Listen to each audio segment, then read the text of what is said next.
Hello, and welcome to the Office of Special Education Programs webinar, highlighting strategies and practices in providing related services to enhance the continuity of learning during COVID-19 for children with disabilities.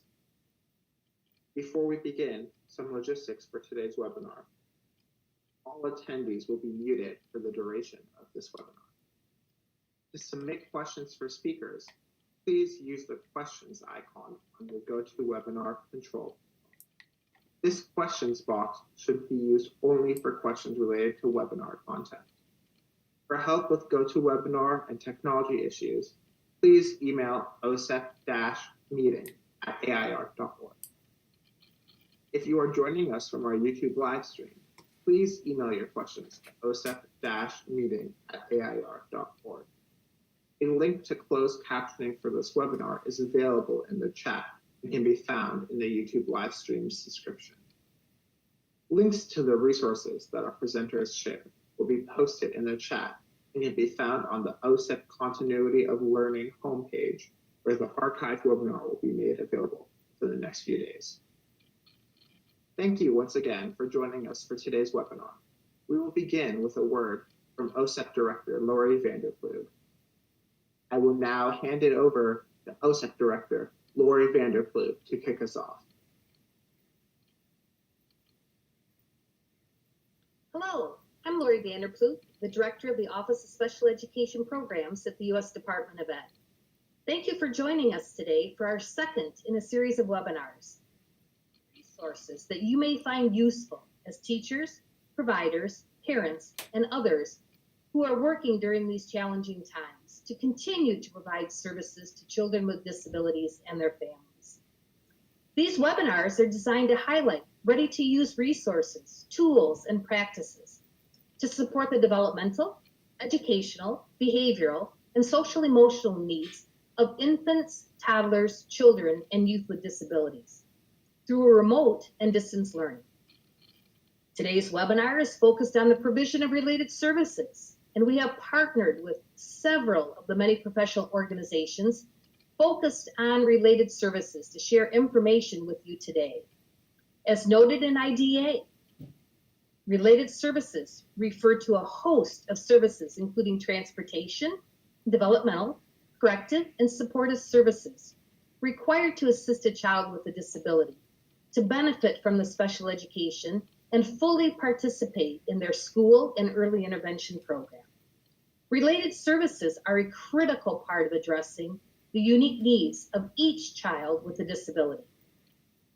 As discussions are occurring across the country, most states, districts, and early intervention programs are trying to figure out and organize what back to school and a return to an in-person services will look like this fall.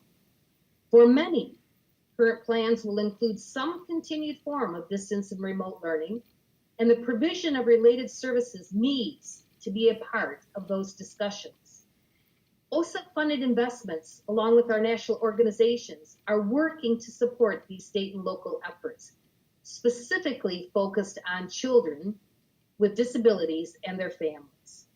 OSEP is committed to supporting schools, teachers, providers, families, and children with disabilities to ensure that all children with disabilities and their families who have been disproportionately impacted by the shift to remote and distance learning have access to a high-quality education and services that fit their individualized needs when schools and programs resume.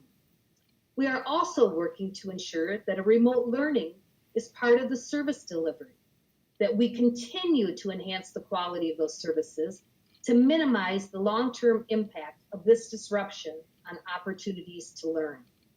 We continue to hear from many teachers and providers and parents about the numerous challenges we are facing during this time. We are pleased with the overwhelming response to our webinar last month and the archive views with over 8,000 folks tuning in. For us, that confirmed that we need to do a better job of sharing information that can be put to use fairly easily to maximize experiences and opportunities for our children with disabilities and their families. I hope today's collaboration with these professional organizations is a step forward to disseminate quality information more widely. Our OSEP-funded investments are continuing to organize and develop key resources and information through products and webinars to help those on the front line of providing services to children with disabilities and their families. I also know from our work to prepare today's information that your professional organizations are also working to provide assistance. As I said during our last webinar, OSEP resources for children K-12 can be found at the National Center for Systemic Improvement, and resources for early intervention and early childhood special education can be found at the Early Childhood Technical Assistance Center. You may also find links to these resources at the OSEP Ideas That Work site, where you registered for this webinar. We will continue to post resources as we move forward to returning to school and in-person service delivery. During the presentation, we will share links to the organizations joining us today. And you can also find a one-pager with the links on the Ideas That Work website. During our last webinar, I announced OSEP developed 2 briefs that provide evidence-based and promising practices to support continuity of learning for children with disabilities, and implementation examples for families, teachers, and providers. Today, I'm pleased to announce a 3rd evidence practice brief focused on related. Links to these briefs and websites will be included later in the presentation. Today, we're partnering with a few of the related service professional organizations, and later we'll share examples from a couple of our OSEP projects. I'm pleased to welcome these organizations to partner with us in this webinar and in our effort to share resources to help the frontline providers and families navigate our new time. After the presentation, we'll have time for some questions. Please enter your question about the presentation resources in the chat. You may also enter suggestions for specific resources you would like us to develop and share, and we'll do our best to continue to assist you in the efforts. Thank you in advance to all of the presenters and staff helping us to develop this webinar, and most importantly, as I always remember to say, as a parent of a child with a disability, former special education teacher and administrator, a most humble and sincere thank you to the teachers and providers for all of your efforts to continue to provide services to children with disabilities and their families.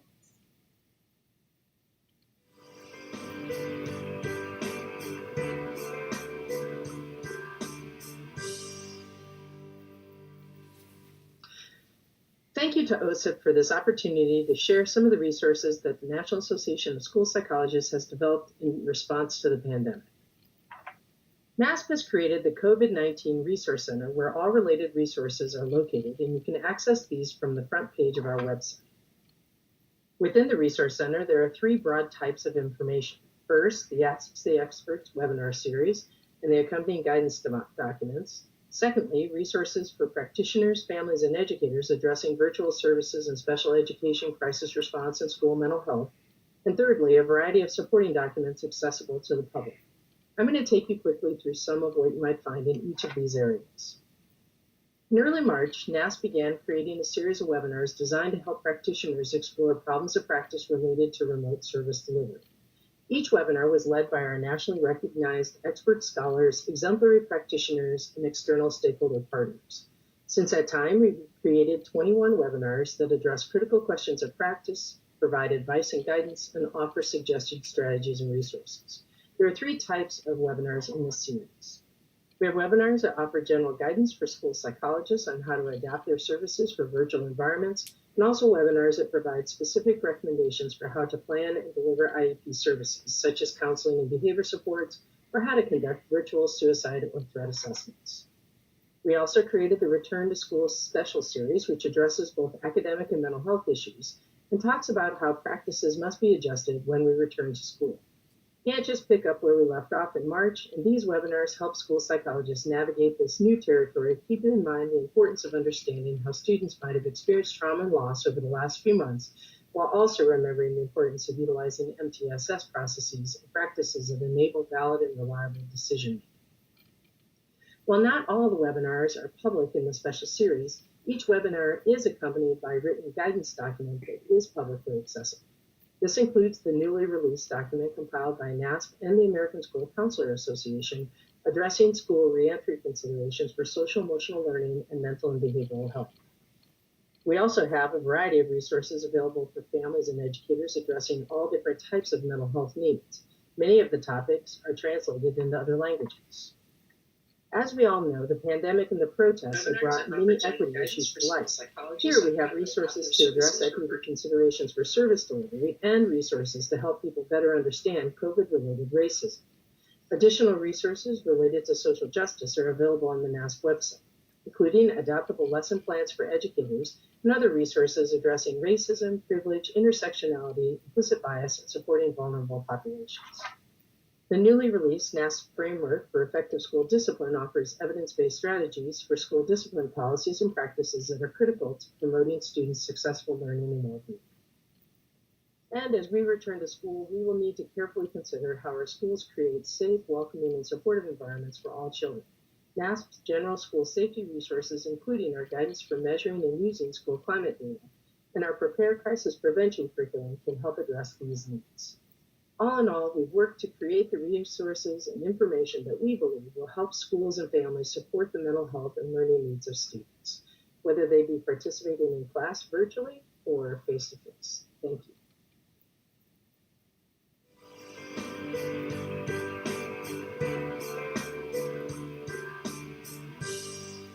Hello, my name is Patty Labrador, and I'm an occupational therapist that's been working in school-based practice for about 30 years. Occupational therapy practitioners working in educational settings collaborate with caregivers and team members to provide access to and participation in school routines for all students. Occupational therapy helps students fulfill valued roles that foster participation and performance and promote successful transition to independent living, post-secondary education, and careers after graduation. We support students identified with or suspected of having disabilities that interfere with their ability to perform and participate in necessary or desired occupations. Occupational therapy practitioners address functional and academic achievement, collaboratively setting high expectations for that achievement, designing specialized instructional methods, and implementing specialized evidence-based instruction. We build opportunities for students to engage socially in healthy and productive roles that promote the development of authentic relationships and belonging in their school communities. We apply our knowledge of biological, physical, social, and behavioral sciences to evaluate and intervene with people when challenges compromise occupational engagement. And in the case of educational environment, you might find us engaged on the playground, facilitating a student's social interaction and play with their classmates. You may find us in the art room, adapting tools and materials to facilitate a student's participation in the art assignment. Then again, you may find us in the classroom, promoting engagement and performance in literacy activities such as reading and writing. You will always find us, however, working shoulder to shoulder with the members of the educational team, solving challenging problems, implementing individualized instruction and interventions, and carefully monitoring and measuring progress toward achievement of goals and long-term outcomes. COVID-19 has dramatically impacted the face of education and services for all children and youth. And occupational therapy is an essential support to the school teams as they design and implement remote learning and plan for educational reentry. We understand the health and educational impacts of disrupted roles, routines, and occupations on both students and staff, and we can use our expertise to rebuild meaningful routines that facilitate participation, achievement, and role satisfaction. The American Occupational Therapy has developed tools and resources for members to support student engagement in home roles and routines such as bedtime and sleep, hand washing, toileting, chores, and homework during COVID. We have tools that enhance physical activity and sensory and emotional and behavioral regulation.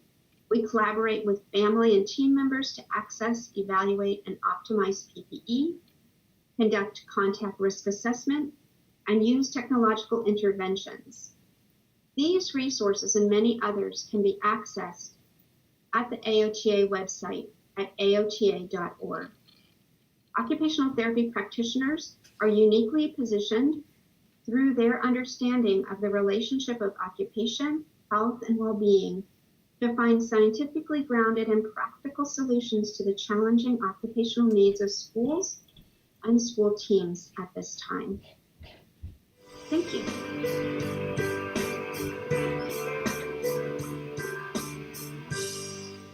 Greetings. I'm Cindy Miles, President of the APTA Academy of Pediatric Physical Therapy. On behalf of the American Physical Therapy Association and APTA Pediatrics, we'd like to thank the Office of Special Education Programs for the invitation to participate today and the opportunity to share our organization resources and supports. Our members provide family-centered services across the lifespan. We participate in individual family service plans for children birth through 3 and individual education plans for children 3 through 21. Partnerships and collaborations such as APTA Pediatrics and APTA, as well as other organizations such as OSEP, are essential. Major shift in practice for all of our members has been to virtual visits, including telehealth. Therapists that have initiated telehealth are acutely aware of the extensive variables related to telehealth services, especially when delivered to children in accordance with the Individuals with Disability Education Act, or IDEA. Pre-COVID, this major shift in delivery options might have warranted a change in the child's individual plan. During this crisis, service delivery options are fluid and may change quickly. The burden then falls on the therapist to investigate federal, state, and organizational legalities that regulate alternate service delivery models. It's imperative that therapists understand that ultimately we are responsible for the legal and ethical delivery of our services. Children are the most vulnerable members of our society, especially children with diverse abilities. We must be cognitive of determinants in the aftermath of this pandemic.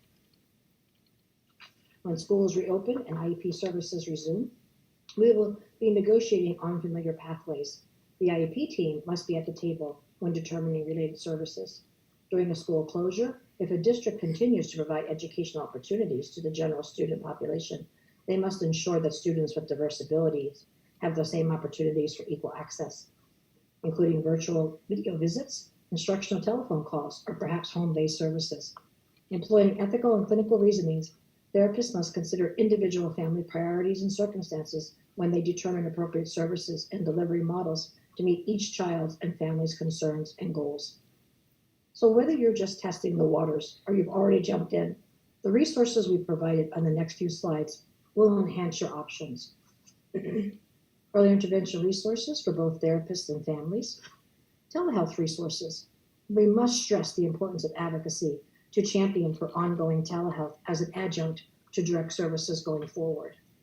COVID resources, including school-based services. COVID resources, including a webinar of pathways to practice midstream COVID and beyond. And there you'll be able to find a plethora of slides relative to telehealth, early intervention, school, resources for reopening, and PPE. Also, Choose PT has great fitness and exercise videos for families and children. When we emerge, we will discover an unprecedented landscape within pediatrics over the next few years. It's imperative that we start collecting outcomes and designing research relative to telehealth, changes in development, changes in respiratory, and monitoring of all systems. We look forward to your questions. Please do not hesitate to reach out to APTA with any questions at advocacy@apta.org. We have the opportunity to forge ahead together, renewed, resilient, as a community, a nation, as one world. We must imagine the possibilities where we can make a difference.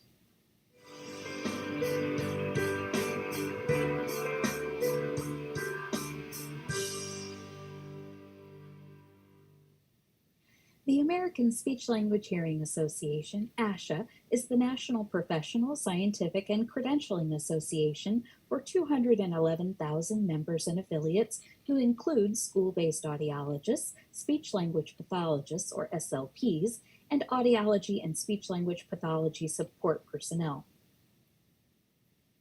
Audiologists and SLPs are now engaging in online distance learning and telepractice to provide assessment, individual and group services, online classroom-based services, and consultation.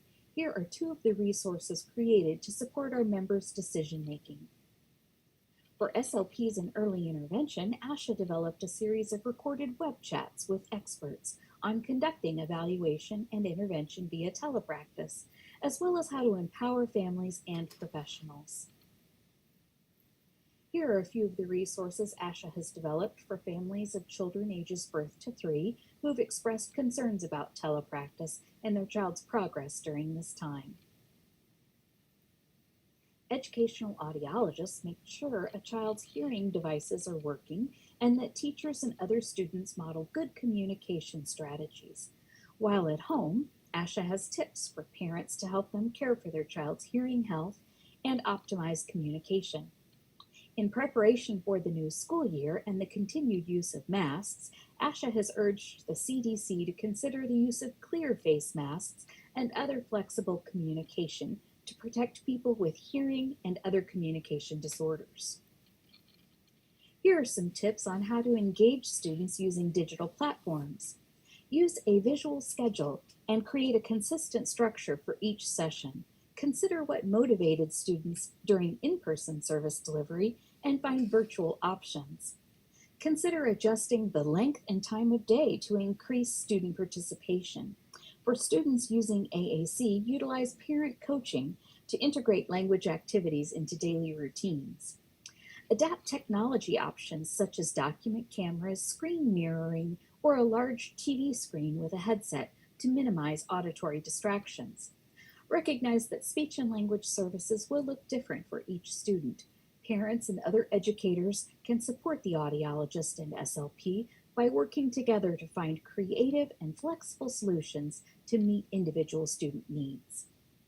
For school-based SLPs and other specialized instructional support personnel, the ASHA Workload Calculator COVID-19 edition can be used to identify the amount of time spent on preparation, learning and using technology, delivering services, and compliance with federal, state, and district mandates.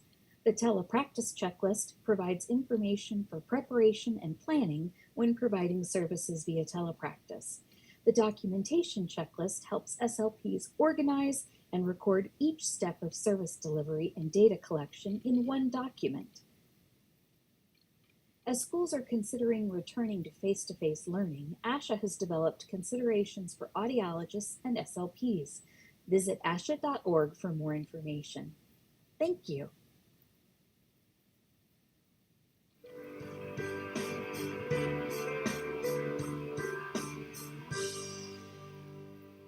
My name is Christy McCoy, and I'm the President-elect for the School Social Work Association of America. And I've also been practicing as a school social worker for St. Paul Public Schools for the past 16 years. It's an honor to be here with all of you today. As a nation and individuals, we are navigating two very significant crises that are resulting from the COVID-19 pandemic, also the aftermath of the deaths of George Floyd, Breonna Taylor, and Ahmaud Arbery. These crises have shed light on long-standing social inequities and injustices towards African Americans as well as other marginalized groups. In this time of crisis, the critical services that school social workers provide are more important than ever. Best practice suggests that to effectively meet the social, emotional, and physical needs of our students to ensure their academic success, it is important to use an interdisciplinary approach that includes all of us that are here today. School social workers are highly qualified, licensed mental health professionals and practitioners who are part of a continuum of mental health service delivery in our schools. For those of you who may not know, school social workers hold a degree in social work which encompasses specialized preparation in cultural diversity, social justice, risk assessment and intervention, collaboration, and clinical intervention strategies to address the mental health needs of our students. And depending on one's job description and qualifications, many school social workers across the nation provide clinical services, but all school social workers are trained to provide emotional support and resources directly to students and families, especially in times of crises. In the midst of our current circumstances, school social workers have been called upon to provide a continuum of support to students, their families, and educational communities who are struggling with increased physical and mental health needs, such as financial stress, death of loved ones, racialized trauma, as well as ongoing uncertainty and instability. Additionally, school social workers are critical points of contact within the school district, offering support to school staff who must address their own needs and distress. Research has repeatedly shown that students affected by trauma, poverty, and mental health issues are unable to access learning and engage in school. No doubt when we return this fall, we will all have been impacted to some degree by these crises. But some students and staff will be experiencing the results of serious prolonged exposure to trauma and scarcity. Responding to this is something that school social workers have explicit and specialized training in, as well as skills to assist students and their families in accessing the resources and support and help that will enable them to re-engage in school. Thus, we must prioritize mental health if we expect our students to truly recover and regain skills from lost in-class instruction time. School districts and educational personnel throughout this country are facing a challenge unlike anything in our history. But by coming together as school staff and communities and focusing on the whole child, we can meet it and potentially create an educational system that is better able to meet the needs of all students. So to help our members, students, and families, we've been providing a variety of resources, as you can see on the slide before you. And one resource that I also want to mention is called Dare to Soar. It is a podcast that is hosted by Dr. RC. So I welcome any of your questions and thank you for your time today.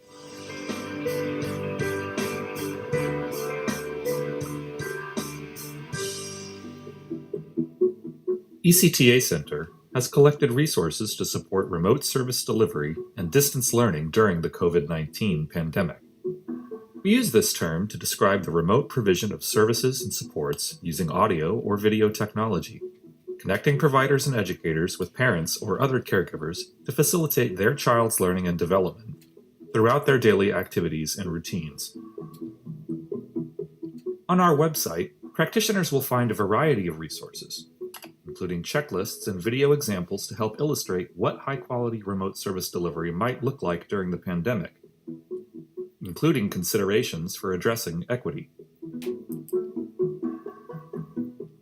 On our Provider and Educator Use of Technology page, you'll find a wealth of resources, including this Video Conferencing 101 document, a more extensive resource document on planning for the use of video conferencing, and this short video on building your video conferencing skills. The tips we'll review also apply to meetings, coaching sessions, parent-to-parent support groups, and really just about anything else. Video conferencing will continue to be an essential part of our lives and how we communicate, so we ought to learn to use it effectively. And let's face it, each of us could stand to get better at certain aspects of it. The tips are organized by 3 categories: the technical stuff, your environment, and interactions. The video also has a companion self-assessment checklist that you can use to review what you've learned. Although designed specifically for early childhood, these resources have great tips and information that can be supportive to teachers and related service personnel serving school-age students as well.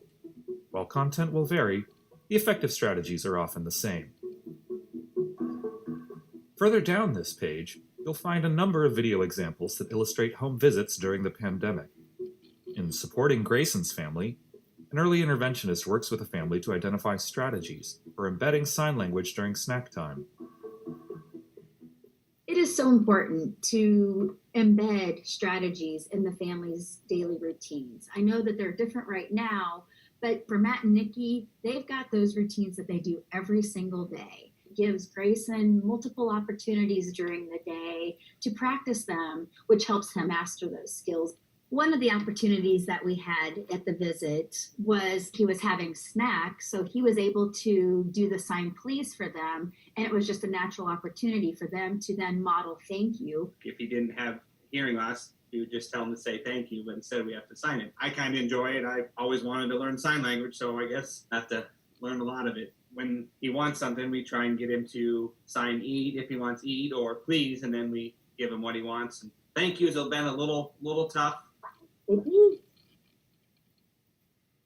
Good job. That is awesome. In a home visit with Liam's family, the occupational therapist works with the mother on positioning her son during playtime.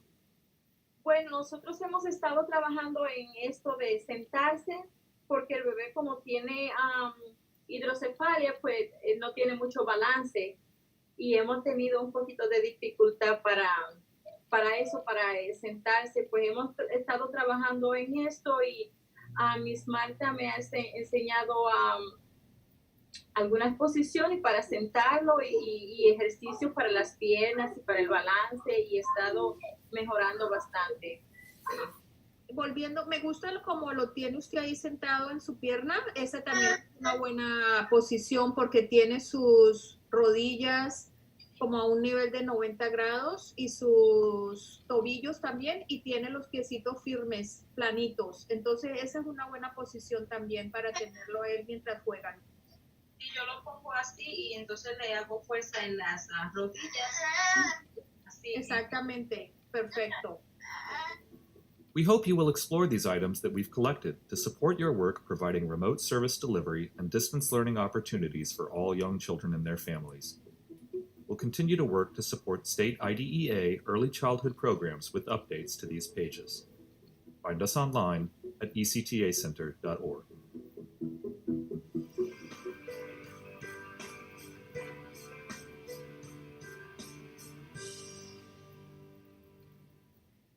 Hello, I'm Sarah Morrow. I'm a teacher for the blind and visually impaired, orientation mobility specialist, and low vision therapist in Wasilla, Alaska. I completed the O&M program at Portland State University in 2019, and I'm an OSEP Comment Grant recipient.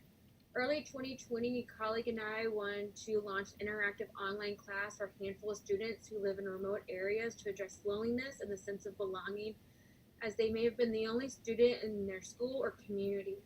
And all the kids would have one common interest: orientation mobility.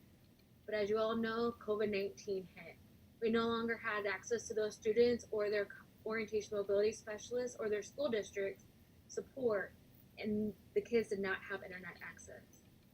So one Tuesday night, my colleague and I decided to launch a Facebook ad saying that we would have a Zoom meeting for all students in middle school grades 6 through 8 to come together to talk about orientation mobility. We met once a week for 1 hour, and on Thursday morning, we had over 80 participants. We had so many participants, we had to call in other orientation mobility specialists to break out into small groups to facilitate safety and to allow the students to communicate and grow relationships with one another. The teachers loved it so much, they were able to say that they were able to see the students connect with others, make friendships, and see where they are on an independent level more than they're able to see on a one-to-one instruction type lesson. Since these are not the students' learning method or learning medium, of course this is on a consultation method and not instructional level. The teachers met on Fridays to help learn concept implementation, and the parents met weekly to bring families together and share their experiences. We had to put a deadline on it, and so we ended at the end of the school year, May 22nd. Contact me at arcticvision2020@gmail.com. Thank you.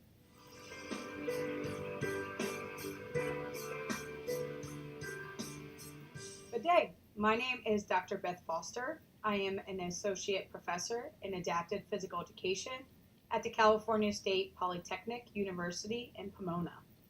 During the current COVID pandemic, my students have continued to provide direct adapted physical education services during our Safer at Home order through pre-recorded physical activity videos, which have then been emailed to the students' families and also shared on our YouTube channel for families to be able to access and view. These videos provided instruction in the students' adapted physical education goals and objectives. Here is an example of some videos. And today we are going to examine the stationary one-handed dribble. Now what I would like you to do is obviously stand stationary, and then and you're going to dribble the ball 4 times, catching it.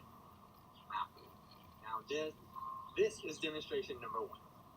1, 2, 3, 4, catch. In addition to providing instruction through pre-recorded physical activity and motor skill videos, we also had Zoom sessions with the adapted physical education students and their families to review their performance and progress. This was a fun time to check in with the student, and we also utilized this time to see if the families had any questions pertaining to the skill videos and implementation of the motor activities. Here is a picture of one of our Zoom sessions.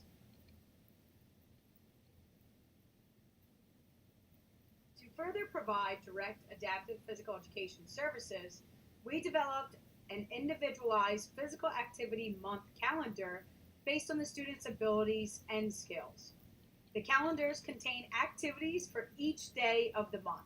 Some activities included were fitness exercises, yoga or stretching, and also emotional and mental health activities. For each day, there was an explanation of that day's activity challenge to complete. We encourage the entire family to partake in the activities and daily challenges of the physical activity month calendar.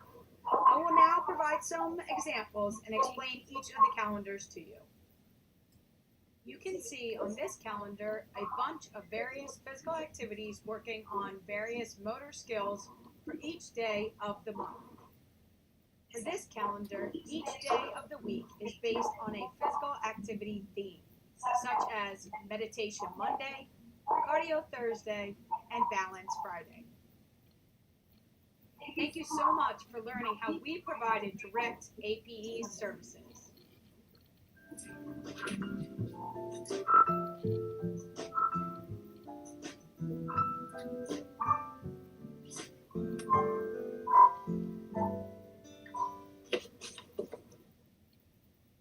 Thank you to all the organization partners and OSEP's investments for sharing these resources and strategies, and to all our engaged stakeholders for joining us today. Our purpose for this webinar and future ones is to highlight some of the quality resources available to support the incredible work of teachers and providers and parents. Thank you for the questions you've been sharing. We will now begin responding to them. You may continue to submit questions through the question box. So Christy, school social work, what steps or strategies are social work using to increase student engagement during COVID-19?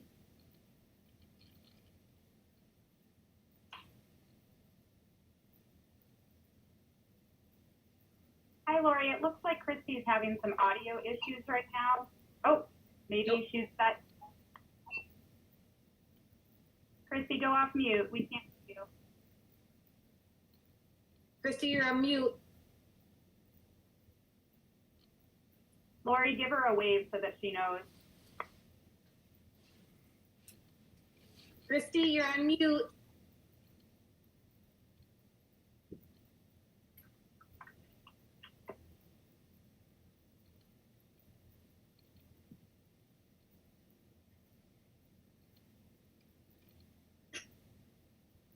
Mute.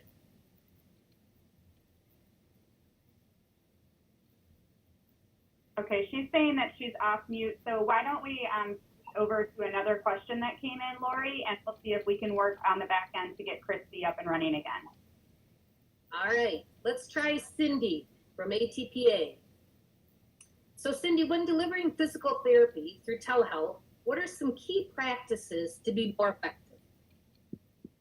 Well, thank you. I think we need to remember that telehealth is the ultimate coaching. It's a fantastic experience, and it's been for many of us, although it's certainly new and scary. Extensive resources on our organization's website and on the PowerPoint provided to ensure laws and regulations are met.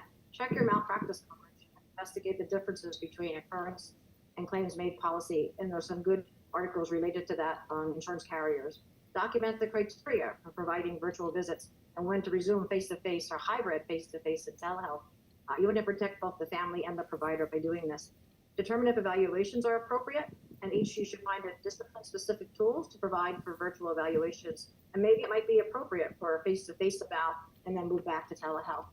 I must stress, though, that the HIPAA laws have not changed. I believe it's important to protect our families to maintain the highest level of priority of privacy and protection. So ensure the family understands the consent form, what they're agreeing to. If there's a language barrier, find resources to help.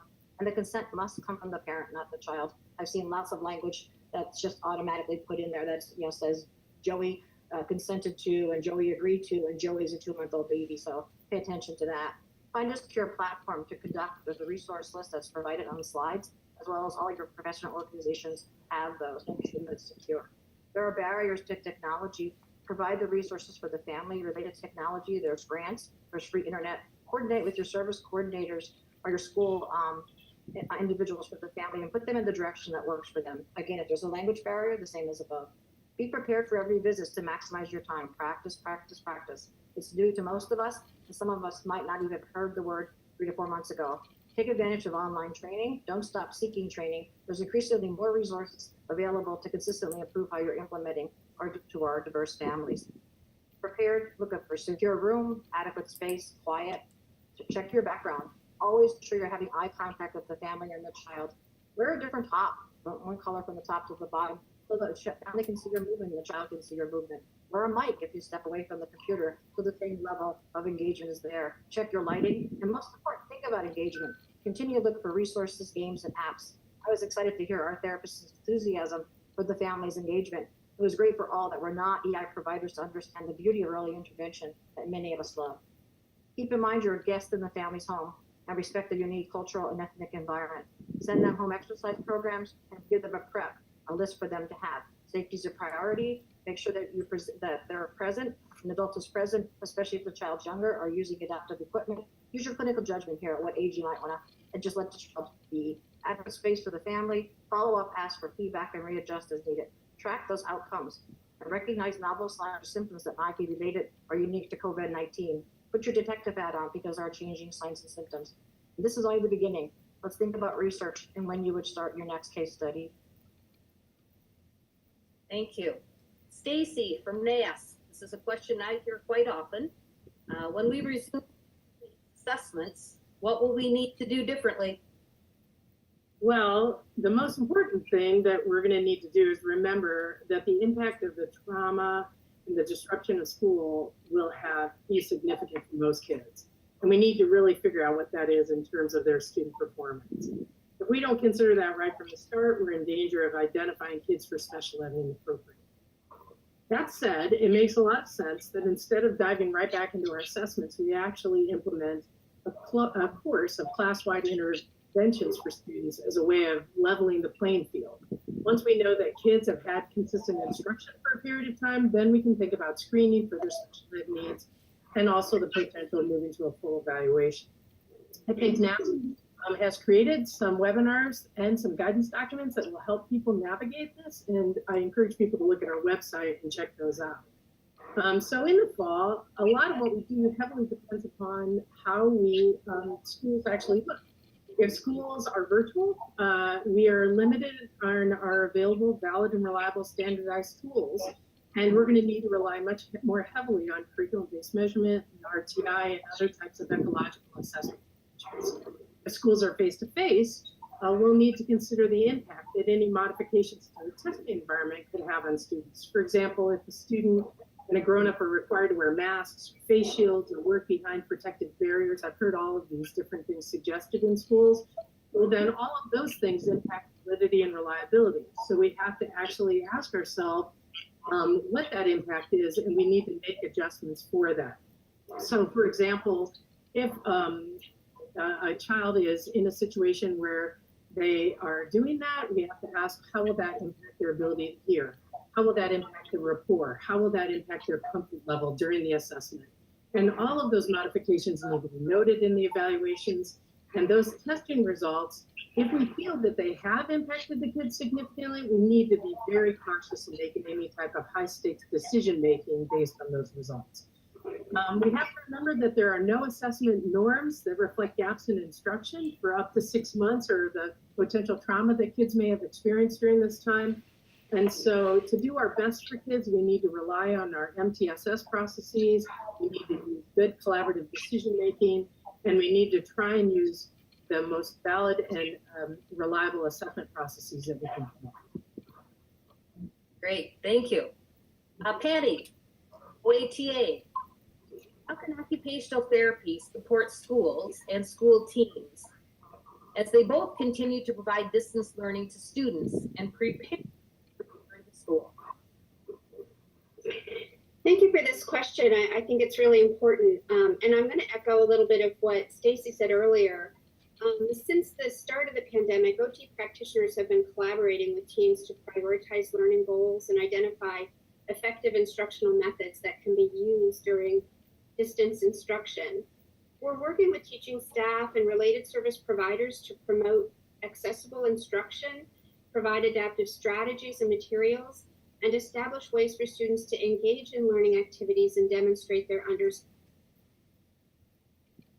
I'm really working hard on developing specialized instructional interventions to help teachers accommodate to those individual differences in their remote instruction, things like movement breaks, preparatory activities, activities such as that really help students begin to engage and give teachers the opportunity to recognize the learning that's being made in that particular context.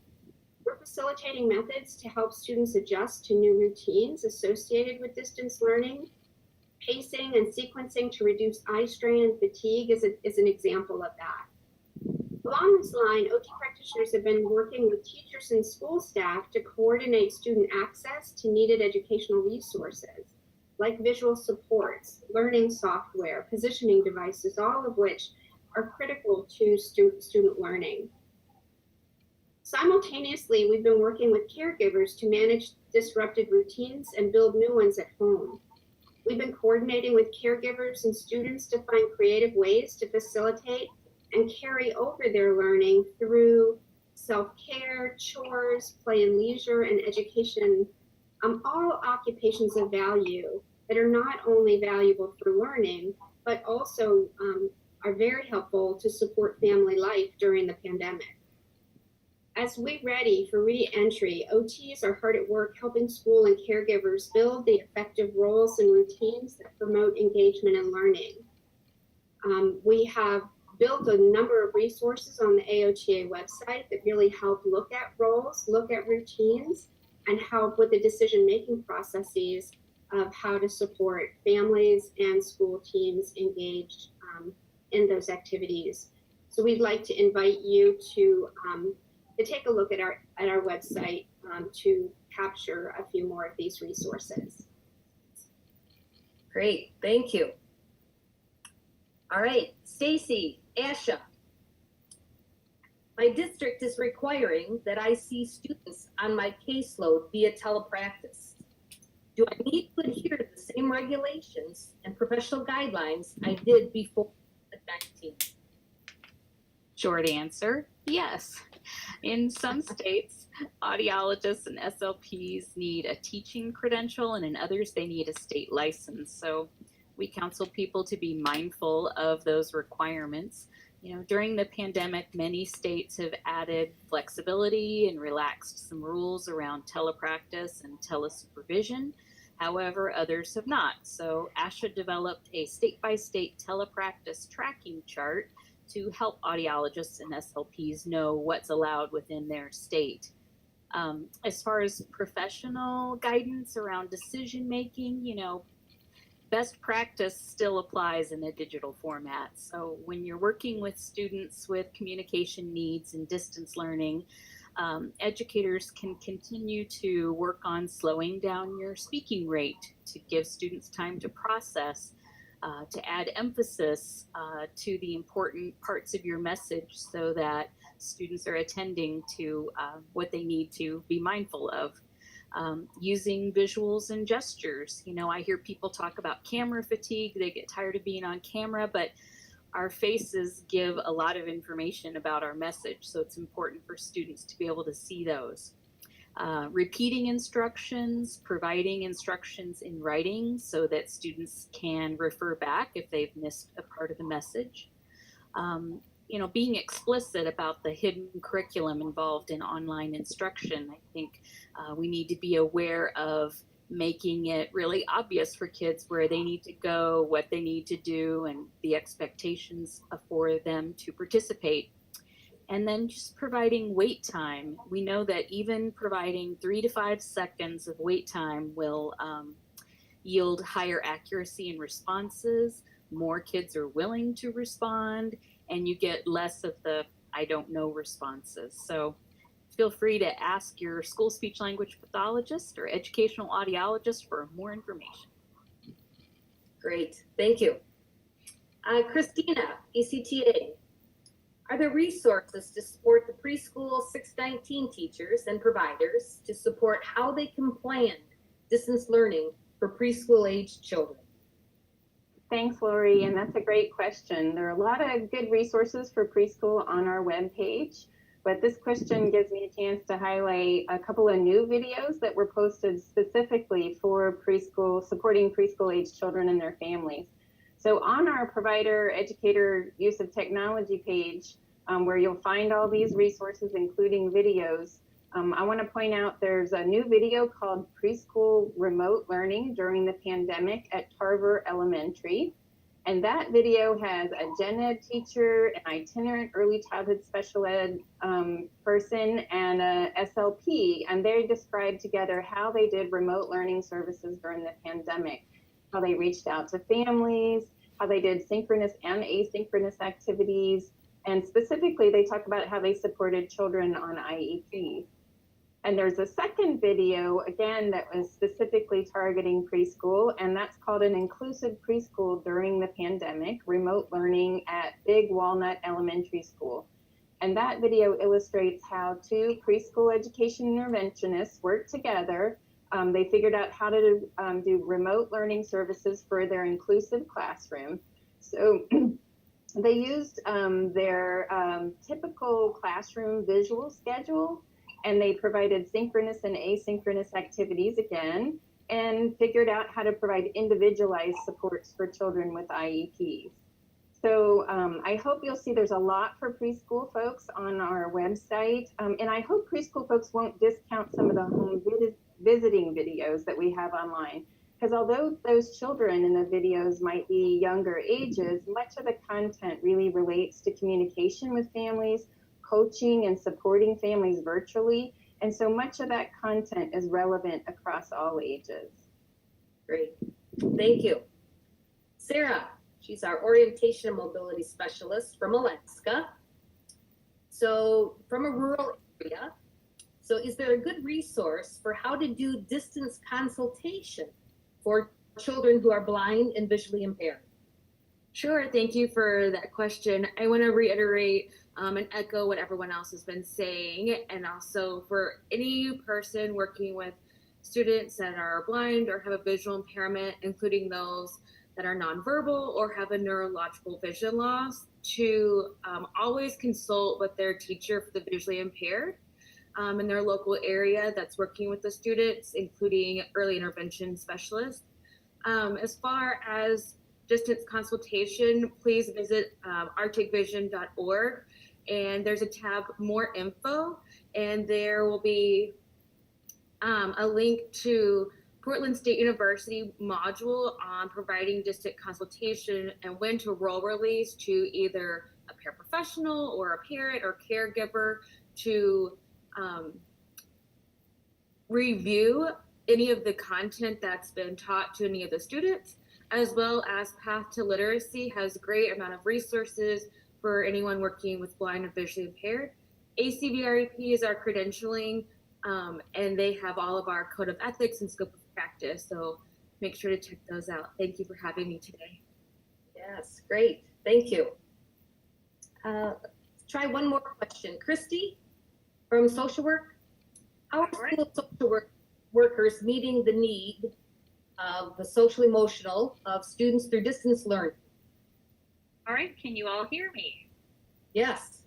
Okay, good. Well, I apologize for the audio difficulties. Well, thank you for having us here today. You know, all of us quickly had to adapt to telemedicine as a means to engage with our students and families and to meet their needs.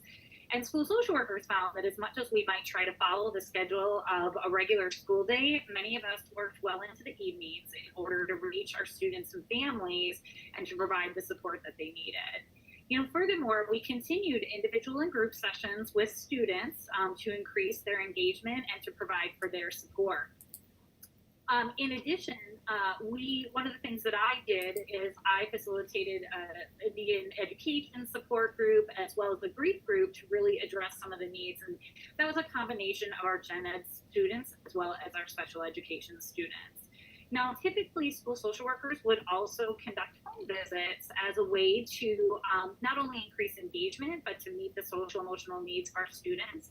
But because of the COVID-19 pandemic, school districts across the nation varied in their openness to allow school social workers to continue this practice. So in my district, for example, school social workers weren't able to do home visits, but that changed after the death of George Floyd, when we were able to then drop off resources and using the protocol followed by the CDC guidelines.